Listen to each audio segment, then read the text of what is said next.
इसके लिए तो मैं बहुत दुखी हूँ और आपने मेरी दुखती हुई रग पे हाथ रख दिया है। मेरा मुद्दा चल रहा है, ये किसानों का नहीं, ये कुछ तथाकथित नेताओं का, जो नेता की अपनी महत्वाकांक्षा रखते हैं। अब वो किस तरीके के बयान करते हैं ये तो राकेश जी बताएंगे। आपको भी याद होगा, अगर ये जो कानून नहीं थे हमारे, अगर हमारा यूपी का किसान हरियाणा में अधिकांश गेहूं लेके जाता था और ग्रामीण अंचल से हूँ तो ग्रामीण मेरे दिल में बसता है। और कई बार जब मेरे वो जो कहते, नमस्कार, मैं हूं कैलाश गोयल और आप देख रहे हैं हमारा विशेष कार्यक्रम आपकी बात मेरे साथ। आपकी बात मेरे साथ में आज हमारे साथ मौजूद हैं खैर के पूर्व ब्लॉक प्रमुख मुकेश तोमर जी, जो राजनीति और सामाजिक मुद्दों पे अपनी हमेशा से बेबाक राय रखते हैं। बहुत बहुत स्वागत है आपका हमारे चैनल में प्रमुख जी। बहुत बहुत धन्यवाद। प्रमुख जी, जिस तरह से आज किसानों का मुद्दा इस देश में गरमाया हुआ है, किसान आज सड़कों पे हैं और कई महीने से लगातार गाजीपुर बॉर्डर पर किसानों का धरना चल रहा है, क्या कहेंगे आप इस बारे में? कैलाश जी, ये जो मुद्दा चल रहा है ये किसानों का नहीं, ये कुछ तथाकथित नेताओं का, जो नेता की अपनी महत्वाकांक्षा रखते हैं, या कुछ व्यापारी मंडलों का, जिनको ये खतरा है कि अगर कॉन्ट्रैक्ट किसान के खेती का फसल का कॉन्ट्रैक्ट होगा, उनको अच्छा पैसा मिलेगा, तो जो मंडियों में किसान जो आज माल लेके आता है उसकी जो मनमानी जो करता है आड़तिया, वो शायद उस पर असर पड़ेगा। तो ये किसानों का मुद्दा नहीं है। किसानों का मुद्दा होता तो पूरे देश में किसान इसका आंदोलन करते, मगर ये तो कुछ किसान हैं, और जिसमें सबसे ज़्यादा पंजाब के हमारे किसान भाई हैं। और आपको जानकारी के लिए बता दूं मैं कैलाश जी कि पंजाब में सबसे ज़्यादा किसान कॉन्ट्रैक्टर फार्मिंग करता है। हमारे यूपी में तो बहुत कम लोग कॉन्ट्रैक्ट फार्मिंग करते हैं।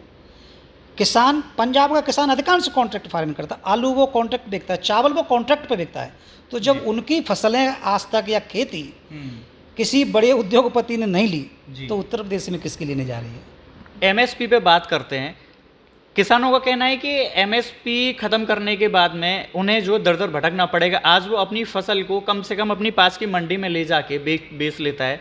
एमएसपी खत्म हो जाएगी तो उसके बाद में एक कानून में प्रावधान बन जाएगा कि किसान अपने माल को कहीं भी बेच सकता है। तो कहते हैं कि ऐसे में जो बिजनेसमैन हैं उनके अंडर में सारी चीज़ें आ जाएंगी और फिर जो है किसान को इधर उधर भटकना पड़ेगा, क्या कहेंगे? कैलाश जी, एमएसपी तो ख़त्म नहीं की है, एमएसपी तो आज भी है जी।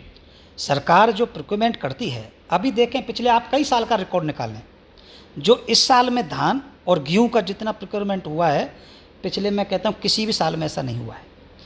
अभी किसान हमारे एमएसपी की बात करते हैं, लाया किसान का एमएसपी से ऊपर बिका है जी, एमएसपी से ऊपर बिका है ना। दूसरा, किसान फ्री है, वो आज आप हरियाणा में बेके, दिल्ली में बेके, पंजाब में बेके, राजस्थान में जाके बेके। आपको भी याद होगा, अगर ये जो कानून नहीं थे हमारे, अगर हमारा यूपी का किसान हरियाणा में अधिकांश गेहूं लेके जाता था, वजह सिर्फ क्या थी? रेट का फर्क नहीं था। फर्क यह था कि हमारे यूपी में किसान को पैसा 15-20 दिन के बाद मिलता था और हरियाणा में उसको तुरंत मिलता था। तो वो तत्काल पैसे लेने के लिए वो हरियाणा जाता था, मगर हरियाणा जमुना पुल पर ही उनके साथ लूट खसूट शुरू हो जाती थी। आज किसान अपने माल को कहीं लेके जाए, कोई रोकने वाला नहीं है। तो इससे किसानों को फायदा होने वाला है, न कि नुकसान। राकेश टिकैत जी का एक बयान आया है कि लखनऊ को दिल्ली बनाएंगे। राकेश टिकैत जी हमारे किसान नेता हैं। अब वो किस तरीके के बयान करते हैं ये तो राकेश जी बताएंगे, मगर इस डेमोक्रेटिक कंट्री में है, कहीं भी जाके आंदोलन कर सकता है, कहीं भी धरना प्रदर्शन कर सकता है, मगर लोकतांत्रिक तरीके से, किसी को कोई परेशानी ना हो, ऐसा उनका मेरा तो मानना है। प्रमुख जी, आज के समय में देखा गया कि ग्रामीण अंचलों में जो रहने वाले हमारे युवा हैं, कहीं ना कहीं उनका आज के समय में नैतिक पतन हो रहा है, क्या कहेंगे आप इस बारे में? कैलाश जी, इसके लिए तो मैं बहुत दुखी हूँ और आपने मेरी दुखती हुई रग पे हाथ रख दिया है। मेरा व्यक्तिगत ऐसा मानना है कि देखिए, शिक्षा भी ज़रूरी है, मैं ये नहीं कहता शिक्षा ज़रूरी नहीं, शिक्षा भी बहुत ज़रूरी है। मान सकते हैं कि हम चलो गांव के बच्चों को बहुत अच्छी एजुकेशन नहीं मिल रहा, मगर मुझे खुशी इस बात की है कि आज हमारे गांव ग्रामीण अंचल से बच्चे हमारे एसडीएम भी बन रहे हैं जी, बहुत अच्छी पोस्टों पर जा रहे हैं। ये हमें एक बार सुखद हमें समाचार मिलते हैं जिससे खुशी होती है। मगर पैसा कम हो ज़्यादा हो, एजुकेशन कम हो ज़्यादा, ये मायने नहीं रखता। मायने रखता है उसके अंदर इंसानियत कितनी है, और इंसानियत उसके संस्कार। तो बच्चों में नैतिक पतन तो सच में हो रहा है। इस नैतिक पतन को बचाने के लिए बहुत सख्त ज़रूरत है, बहुत सख्त ज़रूरत है। और इसके लिए गवर्नमेंट का ज़्यादा रोल न होते हुए इसके लिए दायित्व तो हमारे समाज का, माता पिताओं का है कि अपने बच्चों को देखें, उनको अच्छे संस्कार दें। क्योंकि नैतिक पतन हो रहा है। बहुत सीधा सा चाणक्य ने कहा कि अगर किसी देश को बर्बाद करना हो, उस देश की संस्कृति को बर्बाद कर दो। तो जो हमारी संस्कृति नहीं बचेगी तो फिर देश कैसे बचेगा। तो अपनी संस्कृति को बचाने के लिए ग्रामीण क्षेत्र में अपने युवाओं को नैतिक पतन से बचाना बहुत ज़रूरी होगा, और इसमें अहम रोल आप जैसे युवा पत्रकार करेंगे, मैं ऐसी उम्मीद रखता हूँ। जिस तरह से प्रमुख जी ने बताया कि किसी देश को अगर बर्बाद करना है तो उसकी संस्कृति को आप तोड़ दीजिए, बर्बाद कर दीजिए, तो वो स्वतः ही देश खत्म हो जाएगा। बिल्कुल मैं प्रमुख जी की बातों से सहमत हूँ। और वाकई में आज जिस तरह से हमारे जो युवा साथी अपने लक्ष्य से भटक रहे हैं, लक्ष्य का मतलब ये नहीं है कि आज हमें कितना पैसा चाहिए, कितनी दौलत चाहिए, ऐसा नहीं है कि हम शहर में जाके वो सारी चीज़ें हमें मिल सकती हैं। आज के कुछ युवा साथी ऐसे भी हैं जो गांव में रह के बड़े बड़े बिजनेस कर रहे हैं, अच्छी नौकरियों तक में वो पहुंच रहे हैं। आपके अंदर एक छुपी हुई प्रतिभा और है, कविता आप लिखते हैं। तो मैं चाहूँगा कि कोई एक ऐसी कविता के माध्यम से हमारे दर्शकों को कोई एक संदेश। कविता तो मैं बिल्कुल सुनाऊंगा, मगर अभी जो कोरोना काल, ये कोविड-19 चला है, अगर मैं सच कहूँ और ग्रामीण अंचल से हूँ तो ग्रामीण मेरे दिल में बसता है। और कई बार जब मेरे वो जो कहते हैं दिल में रखता हूँ तो घबराहट होती है, और कहूँगा तो कुछ लोग बुरा मानेंगे, पर मैं कहूँगा। और अभी मैंने तुरंत जो अभी जो सिचुएशन चल रही है उस पर मैंने 2 लाइन लिखी थी कि बना के कांच के महल, अब बना के कांच के महल कच्चे मकान ढूंढते हो, और लिए हाथ में कुल्हाड़ी या पेड़ की छां ढूंढते हो। और किसको गुमराह कर रहे हो जनाब, जब काटे पेड़ अब ताज़ी ऑक्सीजन कहाँ से ढूंढते हो। जब ऑक्सीजन के लिए हमारी एक समस्या बन गई है, जो हमें सरकार ने, भगवान ने हमारे को जो जीत दी हुई है, आज हम उसका दोहन कर रहे हैं। ये कैलाश जी मैं आपको बता देता हूँ, आने वाले 20 साल में आप जब भी कभी इंटरव्यू लेंगे तो आपके इंटरव्यू में सबसे पहली जो बहुत बड़ी भीमित समस्या बनेगी वो बनेगी पानी की। जी, हवा की तो बन रही है, पानी की भी बहुत बड़ी समस्या बनेगी। और इसमें तो मैं गवर्नमेंट से भी बहुत ही रिक्वेस्ट करूंगा कि इसमें गवर्नमेंट को बहुत गहराई से पहल करना। ऑक्सीजन के लिए हमारी एक समस्या बन गई है, जो हमें सरकार ने, भगवान ने हमारे को जो जीत दी हुई है, आज हम उसका दोहन कर रहे हैं।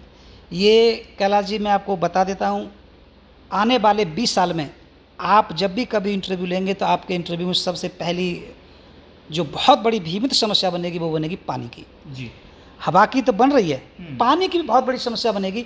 और इसमें तो मैं गवर्नमेंट से भी बहुत ही रिक्वेस्ट करूंगा कि इसमें गवर्नमेंट को बहुत गहराई से पहल करना पड़ेगा। हो सकता है कि इनके डिसीजन थोड़े कठोर हों, लोगों को लगे, मगर आज पानी नहीं रहा तो 10-20 साल के बाद हम लोग पानी के बगैर यहाँ तरसेंगे। तो पानी को बचाना, हवा को बचाना, ये बहुत ज़रूरी हो गया है। आज के समय में एक चीज़ और देखने के लिए मिलती है कि जो समरसीबल पंप हैं उसका भी लोग जो है दुरुपयोग करते हुए दिखते हैं। तो क्या कहेंगे इस बारे में? मैं तो बस यही कहूँगा गवर्नमेंट से कि गवर्नमेंट को ग्रामीण क्षेत्र के जितने भी जो समर पंप लगे हुए हैं वो तत्काल प्रभाव से बंद करा देना चाहिए। ड्राई एरिया गाँवों के लिए तो 100% ड्राई एरिया कर देना चाहिए। और हमारे जो ऑफिसर्स हैं, एसडीएम साहब, डीएम साहब, जो जिला प्रशासनिक अधिकारी हैं, उनसे मेरा निवेदन है कि गांव में अधिकांश पोखरों पर अतिक्रमण हो गया है, अधिकांश गांव में। क्योंकि मैं गांव के क्षेत्र से रहने वाला हूं, गांव में घूमता रहता हूं, आप कहीं भी चले जाओ उस गांव में पोखर पर अतिक्रमण हो चुका है। पोखरों की सफाई करना, अभी बारिश का पानी है, जब हम उसको रिचार्ज ही नहीं करेंगे तो पानी कहाँ से मिलेगा। हम पानी को निकालते जा रहे हैं, बट हम रिचार्ज के लिए तो हमारे पास कोई सिस्टम नहीं रखा हुआ है। तो रिचार्ज शुड बी मस्ट। तो प्रशासन से भी मेरी रिक्वेस्ट है कि वो सभी पोखर्स को हमारे को खाली कराएं ताकि पानी उसमें स्टोर रहे, वाटर लेवल बढ़े। अदरवाइज पानी की तो बहुत बड़ी समस्या आने वाली है। हवा और पानी की समस्या तो वाकई में बहुत ही लंबी बनती जा रही हैं, बहुत ही कठिन बनती जा रही हैं। और देखने के लिए मिल रहा है कि भविष्य में शायद हवा और पानी के लिए हमारी आने वाली जो पीढ़ियां हैं, अगर यही स्थिति रही तो वाकई में वो तरसेंगी। तो ये थे हमारे साथ खैर के पूर्व ब्लॉक प्रमुख मुकेश तोमर जी। बने रहिए हमारे साथ, फिर जल्द मिलते हैं एक नई शख्सियत के साथ। आप देख रहे हैं सक्षम न्यूज इंडिया, सबसे पहले सबसे तेज।